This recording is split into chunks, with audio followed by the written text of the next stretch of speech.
Būt ar jums kopā šajā vakara svētbrīdī šeit Latvijas Kristīgā radio ēterā. Iesāksim šo vakara svētbrīdi ar īsu lūgšanu. Mīļais debes Tēvs, mēs pasakamies par šo dienu. Paldies, ka Tu mums dāvāji šo brīnišķīgo dienu un Devi mums visu, kas mums nepieciešams, ka Tu mūs vadi, ka Tu mūs sargā, ka Tu mūs apgādā, ka dod visu, kas mums ir nepieciešams. Un mēs pasakamies par to visu Jēzus Kristus vārdā. Āmen. Šīs dienas tā kā pārdomas es gribētu nosaukt tādā interesantā nosaukuma varbūt parasts nosaukums, bet, priekš manis tas ir liekas tāds kaut kas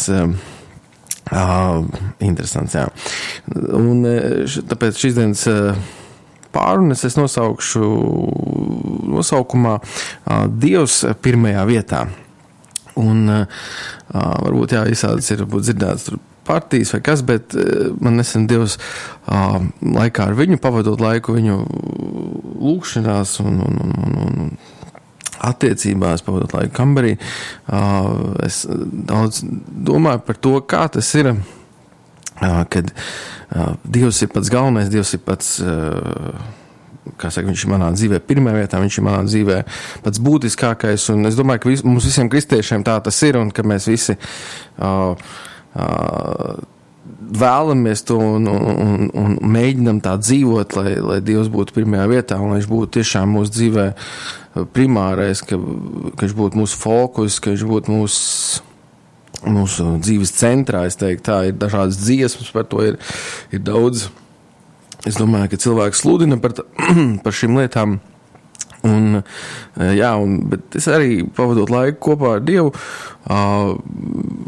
par to domāju, un Dievs man daudz ko uzrunāja un atklāja kaut kādas lietas, un es vairāk tieši domāju tādā praktiskā ziņā, kā tas ir, ka Dievs tiešām ir manā dzīvē pirmajā vietā, jo, es zinu, apkārt ir ļoti daudz lietas, kas dzīvē ir svarīgas, un mums visiem tīpaši, ja mēs esam pieauguši cilvēki, mums ir daudz atbildības, daudz apkārt cilvēku, par kuriem ir atbildība par vecākiem, par bērniem, sieva, vīrs, darbs, kalpošanas un tā tālāk, un vēl ir mājdzīvnieki un viss kaut kas tam līdzīgs.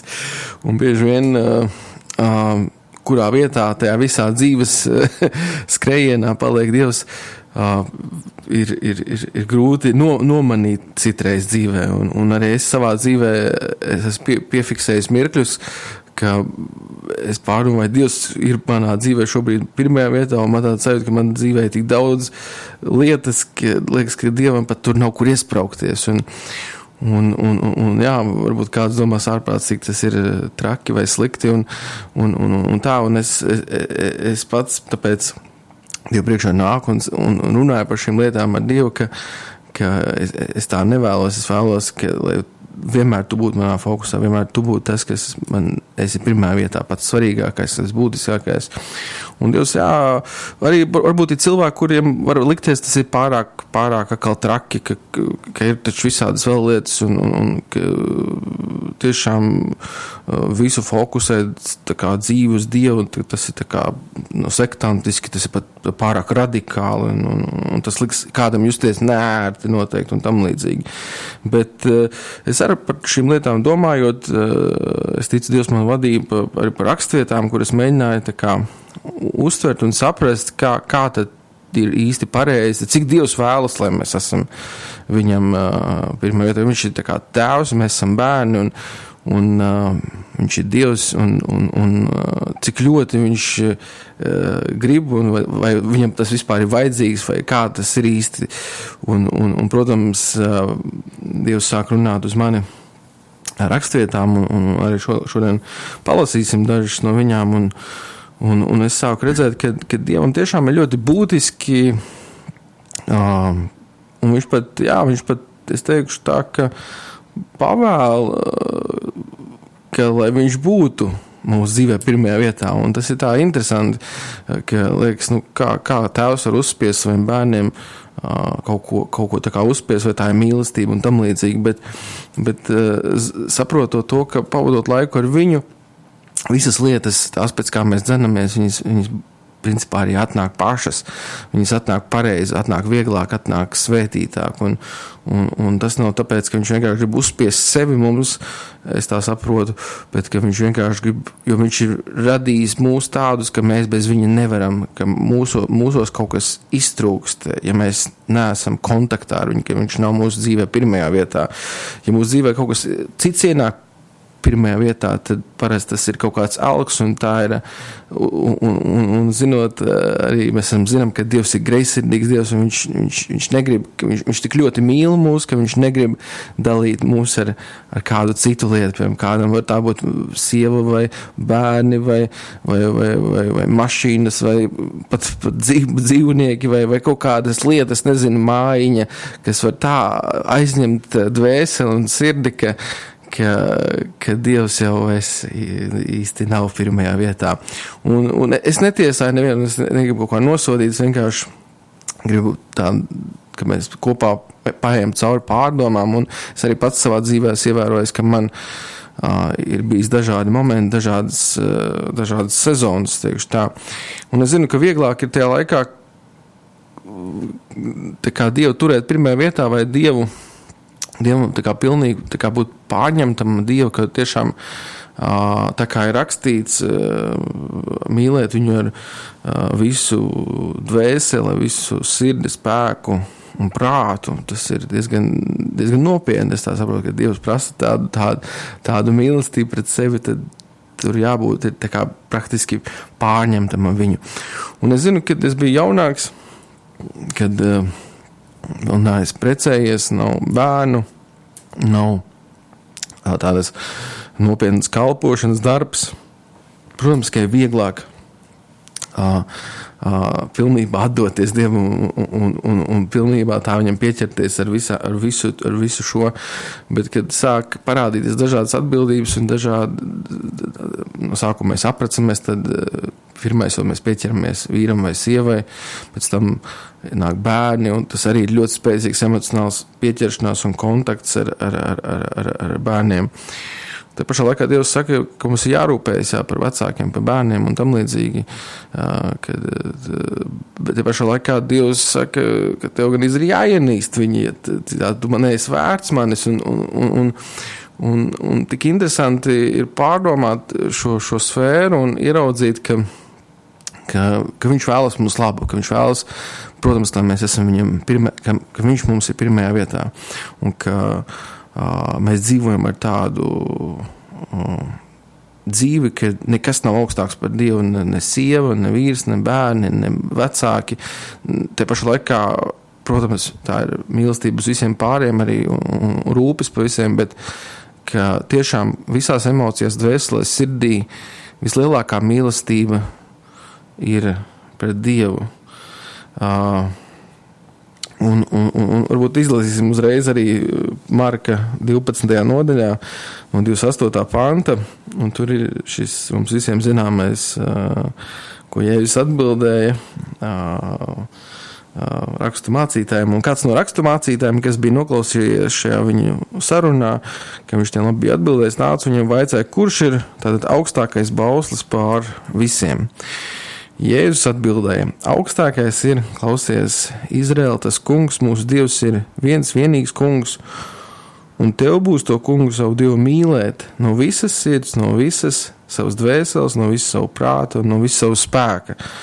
Un es daudz domāju par šo pantu, ka tev būs to kungu savu Dievu mīlēt. Tātad tas nebūs vienkārši viņam paklausīt vai vienkārši tur, es nezinu, būt labam cilvēkam vai būt, es nezinu, vienkārši labam, bet mīlēt, tas ir tāda emocija vai tāda lieta, kas, jā, ir, lai mīlētu, ir jābūt attiecībām, teiksim tā, ir jāpazīst šī persona, jo ir grūti mīlēt kaut ko nepazīstamu. Un es zinu, ka mēs, kad piedzīvām no augšienes, mēs visi kaut kur iepazinām Dievu, bet pašā laikā tas ir viss dzīves ceļojums, kur mēs viņu iepazīstam un iepazīstam vairāk un vairāk, jo vairāk viņu iepazīstam, jo vairāk mēs ar viņu iemīlam. Un tāpēc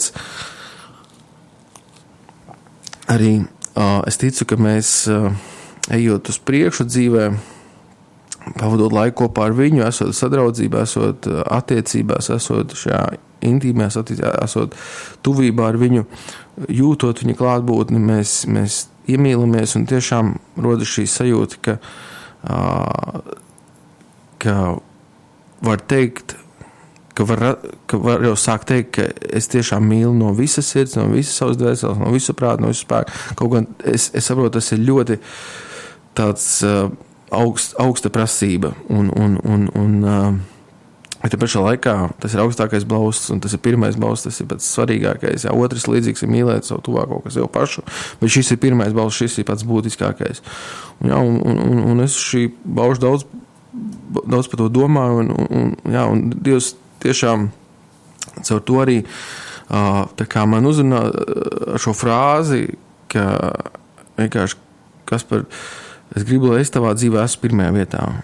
Un es ticu, ka viņš arī to saka mums daudziem citiem pārējiem, visiem Dieva bērniem, pārdomāt mums, vai tiešām Dievs šobrīd, jo ir dažādas sezonas. Saku, ir sezona, kur es tikko iemīlējies, un tiešām Dievs ir pirmajā vietā, un ne par ko citu negribās domāt, bet kad tu esi 20 gadus jau ar Dievu, un tev jau ir bērni, un sieva, un kalpošanas, un atbildības darbi, kad reiz pat laiks nepaliek, es nezinu, apstāties un vienkārši pabūt divatā ar Dievu istabā, vienkārši pavadīt ar viņu šajā tuvībā, kā varbūt agrāk mēs to darījām. Šīs pārdomas vairāk ir tā kā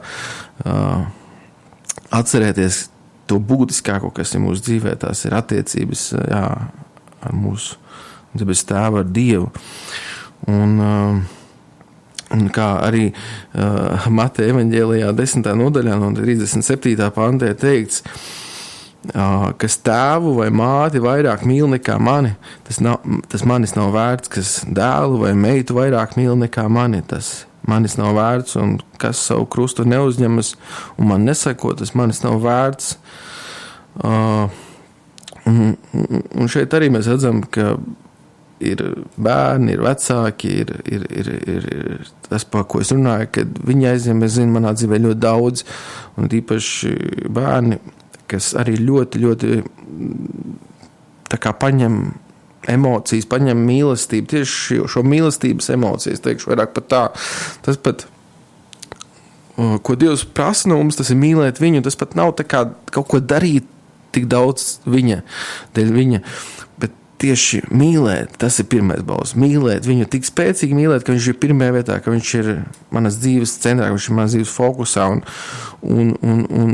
un es ievēroju, ka jā, es varam kalpot Dievam dienām un naktīm, es esmu mācītājs, es kalpoju daudz, es visu kaut ko daru Dievam, bet var pazaudēt pašu galveno, var pazaudēt šīs attiecības, šo tuvumu ar Dievu. Un man Dievs ļoti spēcīgi par šo uzrunāja un arī runāja par to, ka ļoti daudz viņa bērni ir aizmirsuši šajā, varbūt pat kristīgajā skrējienā par šajā kalpošanā un kaut kādos darbos Dievam, aizmirsuši pašu galveno šo tuvumu, šo mīlestību, šo klātbūtni, būt kopā ar būt šajā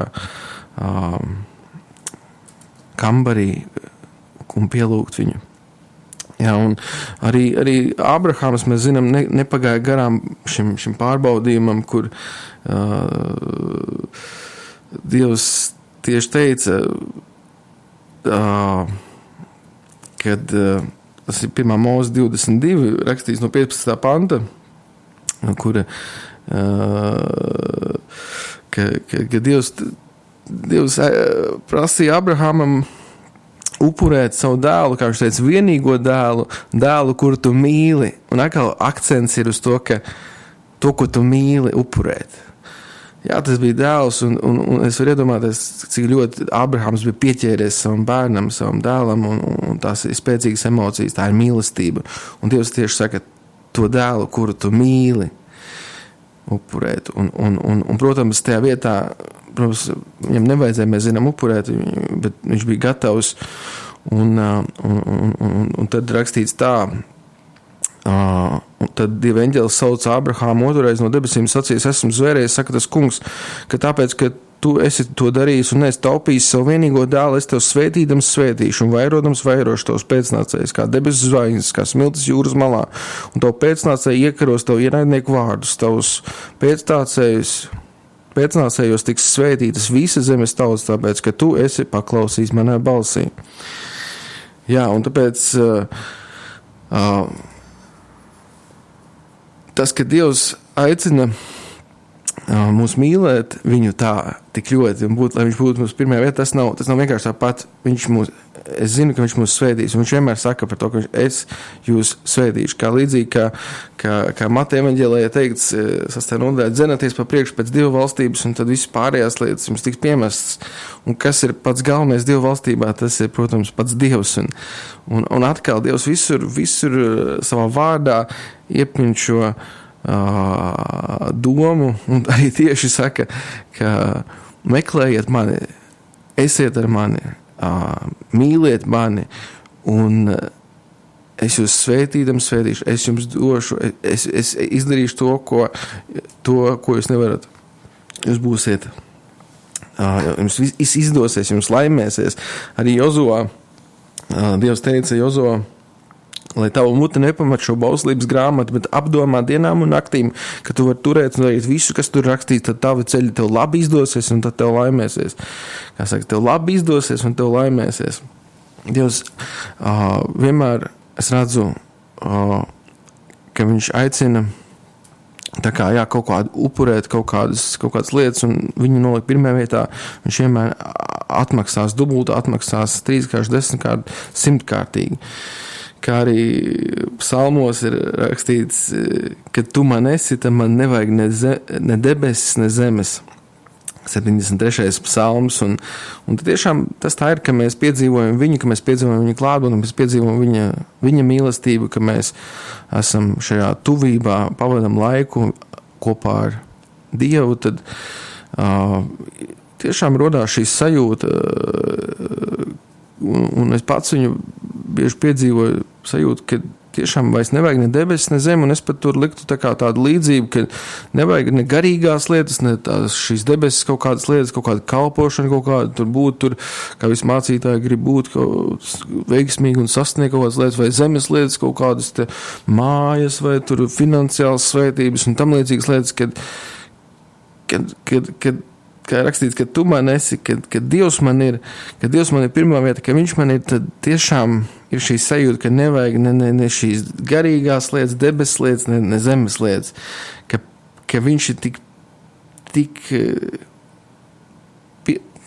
es teiktu, pilnīgs, ka vienkārši pietiek ar viņu, un tas paradoks ir tajā, ka viņš tajā pašā laikā dod visas lietas tiem, kas viņu meklē, viņš piemet šīs lietas, ka viņš dod gan debesis, gan zemes lietas, gan visas pārējās lietas, kamēr mēs turam viņu pirmajā vietā, kamēr mēs turam viņu kā mūsu fokusā,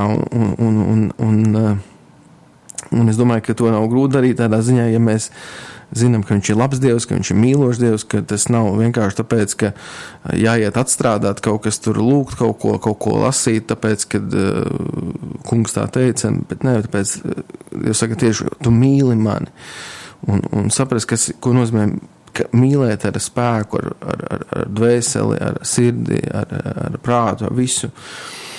Jā.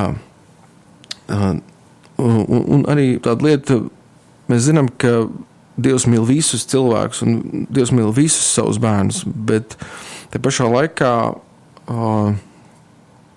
daži viņam mēs esam ievērojuši ir tā kā īpašāki. Arī Bībelē mēs to redzam, ka kaut kā daži izceļas vairāk.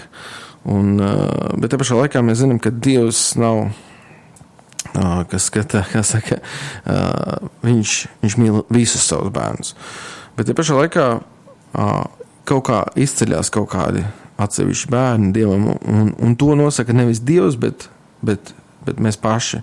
Cik ļoti mēs piesaistam, cik ļoti mēs tā kā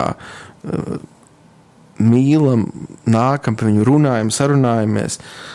Kā saka, arī teikts, ka mūsos dzīvo Dievs un ka mēs visu laiku esam attiecībās. Es teikšu, jā, kaut kādā ziņā mēs visu laiku esam attiecībās, bet mēs varam būt darba attiecībās, mēs varam būt visādās attiecībās. Bet Dievs tieši aicina uz šīm mīlestības attiecībām, jo pirmais balsis saka, nevis vienkārši paklausi man vai kaut ko tam līdzīgi. Viņš saka, mīlēt mani. Un var dzīvot līdzīgi, kā Dievs dzīvo mūsos visu laiku, bet var dzīvot divi cilvēki vienā dzīvoklī un vispār nesarunāties. Un būt vienkārši darba attiecībās. Un līdzīgi arī mēs varam būt vienkārši ar Dievu attiecībās, darīt kaut ko, kalpot un dzīvot kaut kādu dzīvi, kur mums tuvākas lietas ir varbūt kaut kādas citas nekā pats tieši šī persona, Dievs, Tēvs, kas ir pateicis tieši atklājis ļoti konkrēti, ko viņš no mums sagaida, ka viņš saka, mīlēt mani no visas sirds, mīlēt mani no visas prāta, mīlēt mani no visas dvēseles, no visas spēka. Jā, un mēs bijām radīti komunikācija. Kāpēc Dievs mums Dievs radīja? Viņš gribēja savu bērnus, viņš radīja Ādamu, Ievu, un viņš vēlējās komunicēt. Viņš nāca sarunāties, viņš nāca draudzēties, viņš nāca apmainīties ar šo mīlestību. Viņš gribēja mīlēt un lai viņu mīl. Un es domāju, tā ir pati būtiskākā, tā ir pati primārā lieta mūsu dzīvē, ka mēs šīs attiecības veidojam, jo grūti kādu mīlēt, ja mēs viņu nepazīstam un neveidojam attiecības. Un tāpēc ļoti būtiski ir pavadīt laiku ar Dievu tieši divatā, kur mēs varam runāties. Tur pat nav tik būtiski, var zināt visu Bībeli, lasīt Bībeli, vajag lasīt Bībeli, tas ir pilnīgi pareizi un tam līdzīgi, bet te pašā laikā farizēji zināja visus rakstus un viņi nepazina Jēzu, viņi neatpazina Dievu. Tāpat arī Sātans zina Bībeli no galvas un tas nenozīmē, ka viņš mīl Dievu. Tāpēc ir ļoti būtiski zināt rakstus, ir būtiski lasīt rakstus, bet te pašā laikā apcerēties, par ko ir runa.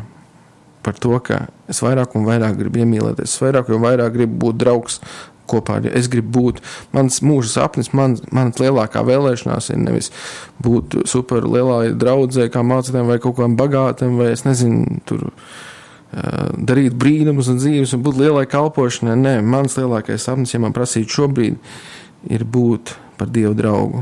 Bet tu varbūt teiksi, tu jau esi Dievu draugs, mēs visi esam Dievu draugi, bet es zinu, ka ir citi vairāk draugi nekā es, un es gribu būt vēl vairāk draugs, es gribu vēl vairāk iepazīt, es viņu vēl vairāk gribu iemīlēt. Un tā ir tā pati, es ticu, būtiskākā vēsts, ko Bībele mums nodod.